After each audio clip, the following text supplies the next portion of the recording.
সকাল সকাল রান্নার জোগাড়ে নেমে পড়েছি, যার পুরোটাই সারপ্রাইজ, সে নিজেই জানে না। এখন দেখা যাক কতটা কি করে উঠতে পারি। হ্যালো সবাইকে, সবাই কেমন আছেন? আশা করবো যেখান থেকে যে মুহূর্তে আমার ব্লগটি দেখছেন সকলে ভালো আছেন, সুস্থ আছেন। আমি তো এখন বহুত দিন পর হয়তো সকলের সাথে আমার আজকে কথা হচ্ছে।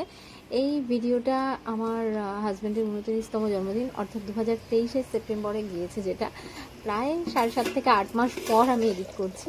তো এডিট করতে গিয়ে অনেক ক্লিপস হারিয়ে ফেলেছি এবং যা কিছু ছিল সেগুলোই আর কি এডিট করছিলাম। আর যার পুরোটাই ছিল আমার হাজব্যান্ডের কাছে সারপ্রাইজ, উনি জানতেনই না। আর যেটা আমার বোন ছাড়া অসম্ভব ছিল, আমার বোন পাশে ছিল বলে আমার পক্ষে সম্ভব হয়েছে, না হলে আমার পক্ষে এত কিছু জোগাড় করা সম্ভব ছিল না। বোন সকাল থেকে মোটামুটি সমস্ত কিছু কেটে কুটে দিয়েছিল, আর আমি কিছু বাজার আগের দিন রাত্রে করেছিলাম বোনকে নিয়ে, আর কিছু বোনকে সকালে বেরোতে বলেছিলাম। এত বৃষ্টি হচ্ছিল তো তারপরেও অল্প একটু বেরিয়েছিল। এই বৃষ্টিতে কি আর করবো, ভিজে ভিজে যেতে হচ্ছে। এদিকে এর মধ্যে আমার 9 ধরনের ভাজা, মানে যেগুলো আমার প্ল্যান করা ছিল তার মধ্যেই কিছু এদিকে ভাজা করা হয়ে গেছে। 9 ধরনের ভাজাটা করা হয়ে গেছে, আর করা হয়ে গিয়েছিল ডাল আর ভাত, আর মাটনটা রান্না করা আমার হয়ে গিয়েছিল মোটামুটি এই টাইমের মধ্যে। আর বোনকে আরেকবার পাঠিয়েছিলাম, এত পরিমাণে বৃষ্টি হচ্ছিল বলে বোন আর বাজারে যেতে পারেনি। রাস্তার সামনে যেই একজন সবজি পেয়েছেন সেখান থেকে নিয়েছেন, মানে বেশ কিছু উপকরণ আমার আরও বাকি ছিল। আর প্রতিটি পদ ছিল ওনার পছন্দের প্রিয় প্রিয় জিনিস, যেমন কচুর শাক, মোচা, থোড়, হ্যাঁ, কুমড়ো শাকের পাতা, মানে শাপলা, ইচ অ্যান্ড এভরিথিং ছিল ওনার প্রিয় খাবার। আর এরই মাঝখানে আমার বোনের সবজি কাটতে গিয়ে হাতটা কেটে গিয়েছিল অনেকটা। তারপরে আমি রান্না করতে করতে একপাশে বসে দিয়েছিলাম পায়েস। আমি চেষ্টা করেছিলাম আমার মানে তার পছন্দের প্রতিটি পদ দিয়ে 29টি পদ করবার। এদিকে ঘড়ির কাঁটায় 1:30 বেজে গেছে, আমার রান্না এখনো কমপ্লিট হয়নি। আর এরই মধ্যে আমার মামার ছেলে এসে গিয়েছিল, মানে মামা তো ভাই, তো বোন আর ভাই ওদেরকে খেতে দিয়ে দিয়েছিলাম, অনেকটা বেলা হয়ে গিয়েছিল।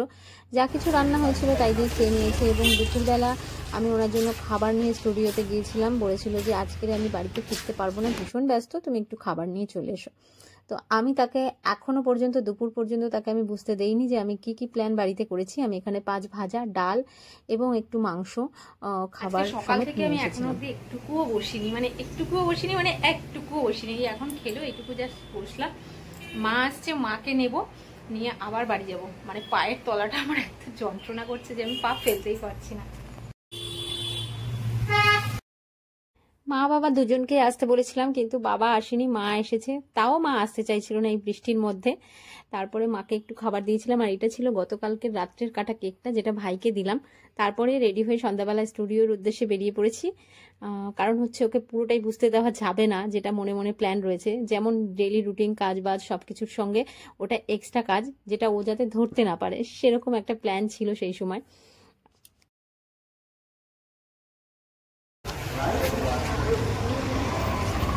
সাবধানে যাও। মাকে অটোতে তুলে দিলাম, মা এখান থেকে স্টেশন যাবে এবং দেন ওখান থেকে বাড়ি যাবে। আর রাস্তাঘাট কিরকম বৃষ্টিময় হয়ে রয়েছে আজকে সারাটা দিন, একদম ভালো লাগছে না। এদিকে স্টুডিওতে বসেছিলাম, কর্তা করছিল একটু কাজ, ও ভীষণ ব্যস্ত ছিল। সময় সুযোগ করে, ঠিক আছে।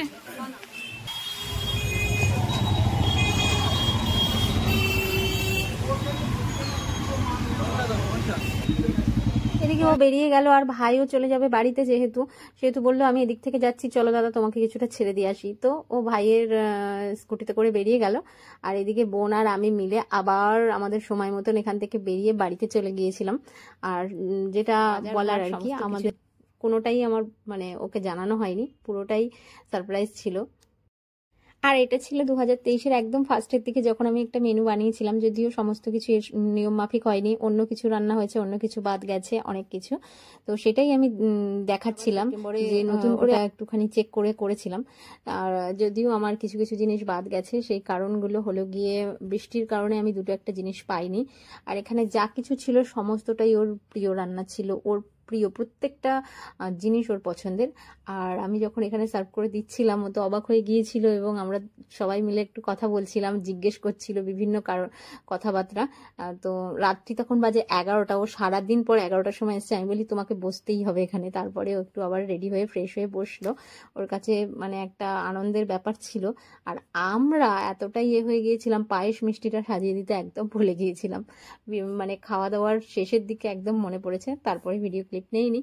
আর অনেক ভিডিও এতদিন পর এডিট করতে গিয়ে দেখছি অনেক ভিডিও হারিয়ে ফেলেছি, কারণ বোনের ফোনে আর আমার ফোনে, দুজনের ফোনে শ্যুট করা হয়েছিল।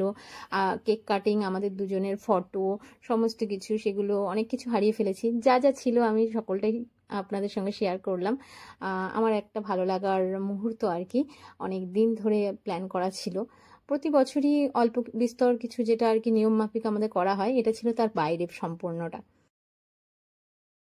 9 ধরনের না 11 ধরনের ভাজা করেছিলাম, পরে ঠিক খেয়াল নেই আমার। কুমড়ো, পটল, বেগুন, কাঁচকলা, সিম, ঢেঁড়স, আলু, করলা, কাঁকরোল, বিট আর মোচা, বাঁধাকপি। এই কটা ভাজা ছিল। শুক্তোটা রাত্রেই দিতে হয়েছে, কারণ ও কী করব, দুপুরে আসতে পারেনি। আর ছিল ওর পছন্দের কুমড়োর শাক ডাঁটা দিয়ে, ডালের বড়ি দিয়ে একটা রেসিপি। আর ছিল মাটন ছিল, কচুর শাক ছিল, ভাঙন মাছ দিয়ে কচুর গাঁটি, যেটা ওর ভীষণ ফেভারিট, প্রত্যেকটাই ওর ফেভারিট। চিংড়ি মাছ দিয়ে শাপলা ছিল, এখানে ভেটকি মাছের ঝাল ছিল, কাতলা মাছের লেজা দিয়ে একটা ঝাল করেছিলাম, এটা ছিল। তেল কই ছিল, চাটনি পাঁপড় ছিল, আর মিষ্টি পায়েসটা আমি সাজাতে ভুলে গিয়েছিলাম। পুরো রান্নার ভিডিওটা আমার কাছে ছিল, আমার ফোনে না বোনের ফোনে সেটা খেয়াল নেই ঠিক, কিন্তু ভিডিওটা আমি হারিয়ে ফেলেছি। প্রতিটা রান্নার ভিডিও আমি তখন করেছিলাম, কিন্তু এতদিন পরে এখন আর ভিডিওটা খুঁজে পাই। এতটা ব্যস্ততার মধ্যে ছিলাম তো যে মানে অন ক্যামেরা যে একটুখানি আসবো সেটুকুনি সময় পাইনি। আর মানে যদিও বোন আমাকে যথেষ্ট হেল্প করেছে, বোনের তো হাতও কেটে গিয়েছে। তো যাই হোক, ও যদি না থাকতো তো পসিবলই হতো না, আর কোনো দিক থেকেই পসিবল হতো না। তো দুপুরবেলা কর্তামশাইয়ের ভীষণ চাপ ছিল, তাই জন্য আসতে পারেনি। কি করবো, অগত্যা কিছু করার নেই। আর পুরোটাই সারপ্রাইজ ছিল। কালকের রাত্রের কেক কাটিংটাও সারপ্রাইজ ছিল ওর কাছে, মানে সম্পূর্ণটাই সারপ্রাইজ ছিল। ওর তো মনেই থাকে না কবে ওর জন্মদিন থাকে বা কিছু। তো যাই হোক, আমি আমার যে বছর বিয়ে হয় আর কি, সেই সময় আমার নিজের হাত খরচ সেরকম ছিল না, বা আমি নিজে আর্নিং করতাম না। আমি স্টুডেন্ট ছিলাম, ইনফ্যাক্ট আমি গত বছর পর্যন্ত স্টুডেন্ট ছিলাম, বাট পাশাপাশি আমি কিছু করি বা হাত খরচ যাই হোক হোয়াট এভার আমার থাকে বা কিছু। কিন্তু প্রথম বছরে আমার কাছে কিছু ছিল না, কিন্তু সে বছরেও আমি আমার কাছে যত সামান্য ছিল, খুবই অল্পর মধ্যে আমি মানে তখন আমার সত্যি কথা বলতে তখন আমার কাছে কেক কেনার মতো সামর্থ্য ছিল না, বাট আমি আমার পকেট মানি বা যা কিছু ছিল ওকে না জানিয়ে আমি আমার পয়সায় pastry and T shirt, obviously T shirt, এটা হলো আমার কাছে মানে জাস্ট কি বলে আমি জানি না। যাই হোক, মানে প্রত্যেকটা বছরে আমি যদি সুস্থ থাকি, বেঁচে থাকি, টি শার্ট অ্যান্ড কেক বা কেক জাতীয় জিনিস, এই দুটো জিনিস আমি আমার তরফ থেকে দেওয়ার তাকে চেষ্টা করি সবসময়, অ্যান্ড করব। তো প্রথম বছরে আমার মনে আছে পেস্ট্রি কিনেছিলাম, 2 পিস কিনেছিলাম, 2 জন মানুষ, আর টি শার্ট ছিল। এবার প্রত্যেক বছর অনুযায়ী এখন টি শার্টের কোয়ালিটি, যাকে বলে প্রাইস, মানে যেটা পছন্দ হয় সেটা কেনার সামর্থ্য আছে, তখন সেটা ছিল না, তখন একটা বাজেটের মধ্যে ছিল। যাই হোক, তো এরকমভাবে কাটছে দিনগুলো। ক্যামেরার সামনে আসা হয় না, আরও একটা কারণ হচ্ছে গিয়ে ক্যামেরার সামনে বকবক করতে থাকলে অনেকটা সময় পার হয়ে যায়, আর আমি বকতেই থাকি। ভিডিওর লেন্থ এতটা বড় হয়ে যায় যে আমার খেয়ালই থাকে না।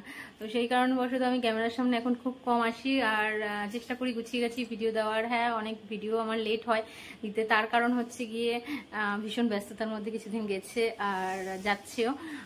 চেষ্টা করি খুব অ্যাক্টিভ থাকার জন্য, কিন্তু পেরে উঠি না, কি করব জানি না, কখনো পেরে উঠবো কিনা। অবশ্যই বাড়ি থেকে খুবই সাপোর্ট পাই অ্যাক্টিভ থাকার জন্য, তাও হয়ে ওঠে না, জানি না কেন।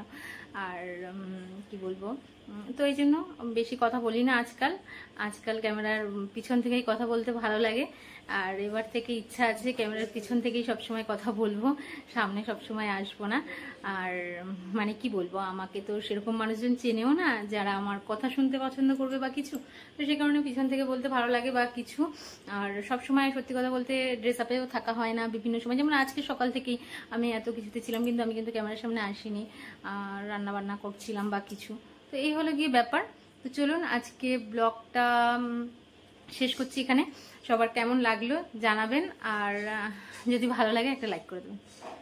তো ইচ্ছেটা ছিল অনেকদিন ধরেই এবছরে একটু অন্যরকম কিছু করার, আর যে ইচ্ছেটা পালন করতে গিয়ে আমি এখন হাড়ে হাড়ে বুঝতে পারছি আজকে সারাদিনে প্রচুর কষ্ট হয়েছে। বোনের হাত কেটে গেছে, আমার হাতে ছ্যাঁকা খেয়েছি, মানে অ্যাকচুয়ালি দুজনে মিলে করেছি, বোন একটু জোগাড় করে দিচ্ছে, আমি করেছি, আর দু তিনটে রেসিপি বোন রান্না করে দিয়েছে, মানে কয়েকটা রেসিপি। তো এখন আমি বুঝতে পারছি যে আমার সিদ্ধান্তটা ভীষণ ভুল ছিল। কারণ হচ্ছে একদিনের মধ্যে মানে 1-1.5 ঘন্টা বা 2 ঘন্টার মধ্যে সমস্ত বাজারঘাট কমপ্লিট করা, এবং পরের একদিনের মধ্যে মানে দুপুরের মধ্যে 29 পদ রেসিপি করা, জাস্ট আমার পক্ষে তো একদম মানে পসিবলই নয়, মানে এরকম একটা ব্যাপার। তো খুবই কষ্টকর ছিল বিষয়টা, অ্যান্ড শেষমেশ ডান করতে পারিনি। কিছু কিছু প্রবলেম ছিল, কিছু কিছু কারণ ছিল, আর সাকসেসফুল হয়ওনি। তো যাই হোক, এখানে একটুখানি খারাপ লাগা রয়ে গেছে। আর আমি চেষ্টা করেছিলাম, আমি আজকে বোনকে বলছিলাম নেক্সট ইয়ার থেকে এরকম কোনো প্ল্যানই করবো না। এবং প্ল্যানটা আমি বছরের প্রথমের দিকে আমি করেছিলাম, আমি জানিয়েছি অলরেডি। আমি বোনকে বলছি নেক্সট ইয়ার থেকে আমি এরকম কোনো প্ল্যানই রাখবো না, যেটা আমি আর কি করি প্রতি বছর সেটা করব, আর বাইরে থেকে খাবার দাবারের ব্যবস্থাটা করবো, এই প্ল্যান আর করবোই না।